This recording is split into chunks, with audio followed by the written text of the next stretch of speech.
Hello বন্ধুরা, আসসালামু আলাইকুম। Welcome back to my another video. আজকে আমি বিস্তারিত আলোচনা করব যে 2025 সালে যে নতুন শ্রমিক নিয়োগ দেওয়া হবে, সেই নতুন শ্রমিক নিয়োগের ক্ষেত্রে ইনক্রিমেন্ট সহ বাড়তি বেতন দেওয়া হবে কি না এবং কত ধরা হবে, এই বিষয়ে কিন্তু চূড়ান্ত বিষয়ে আলোচনা করব আজকের এই ভিডিওতে। আজকের ভিডিওটি খুবই গুরুত্বপূর্ণ এবং নতুন যারা জয়েন করবেন নতুন শ্রমিকদের জন্য কিন্তু খুবই বিশেষ একটা গুরুত্বপূর্ণ ভিডিও।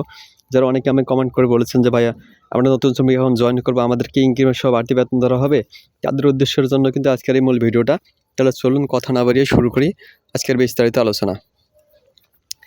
যারা নতুন 25 সাল থেকে জয়েন করবেন তাদের জন্য হচ্ছে গুরুত্বপূর্ণ পয়েন্ট, যে এটা একটা গুরুত্বপূর্ণ প্রশ্ন এবং আমার জন্য একটা ক্রিটিক্যাল ভিডিও। এটা আমি অনেক ভেবেচিন্তে এবং বিভিন্ন স্যারদের কাছ থেকে শুনে কিন্তু এই ভিডিওটা আজকে তৈরি করেছি আপনাদের জন্য। শুধুমাত্র অনেক কষ্ট হলেও আনন্দ হচ্ছে যে আপনাদের কিছু বলতে পারবো এবং আপনাদের জন্য কিছু ভালো কিছু শেয়ার করতে পারবো, এর জন্যই। তাহলে চলুন শুরু করি। যারা নতুন জয়েন করবেন তার আগে আপনাকে একটু শুনতে হবে 1 মিনিট, যেখানে যারা পুরান যারা অপারেটর ছিল, যাদের বেতন আগে এক গ্রেড যারা 15,035 টাকা ছিল, তাদের এখন বেতন ইনক্রিমেন্ট সহ বেড়ে এখন কিন্তু তাদের বেতন হয়েছে 15,000, এক কথায় 16,000 কাছাকাছি। যদি 16,000 হয়নি, 15,800 বা এরকম আর কি হয়েছে। যাই হোক, হয়েছে।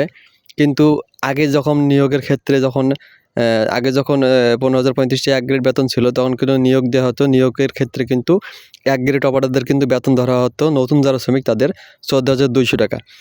সেক্ষেত্রে কিন্তু এখন ইনক্রিমেন্ট বাড়ার কারণে কিন্তু ইনক্রিমেন্ট বাড়তি সহ এই 25 সাল থেকে যত নতুন লোক নিয়োগ হবে তাদের বেতন কিন্তু 14,270 টাকা ধরা হবে না, 14,200 বা 14,000, 14,500, 14,600, বা যারা ভালো 1 grade senior operator all process তাদেরও কিন্তু বেতন 14,800 পর্যন্ত ধরা হতে পারে। এতটুকু তারা আমাকে খোলাসা ক্লিয়ার করেছে। জানি না অন্য গার্মেন্টসে 15,000 ধরতে পারে, এটাতে গার্মেন্টসের উপর ডিপেন্ড করে, অনেক ফ্যাক্টরির উপর ডিপেন্ড করে। অনেক ফ্যাক্টরিতে হচ্ছে 15,000 প্লাস বেতনও ধরা হয়। কিন্তু বাংলাদেশ গ্রেড অনুসারে কিন্তু এখানে 14,270 বেতন, কিন্তু 14,200 বেশির বেতন কিন্তু আগে ধরেনি। সেক্ষেত্রে এখন ইনক্রিমেন্ট সহ কিন্তু তারা 2025 থেকে নিয়োগ যদি দেয়, সেক্ষেত্রে তারা 14,500 পর্যন্ত ধরতে পারে, কিন্তু অন্য গার্মেন্টসে ধরতে পারে তার বেশি। যাই হোক, সেটা হচ্ছে অন্য বিষয়। তবে আশা করি আপনারা বুঝতে পারছেন। এটা হচ্ছে আজকে মূল বিস্তারিত আলোচনা এই পর্যন্তই।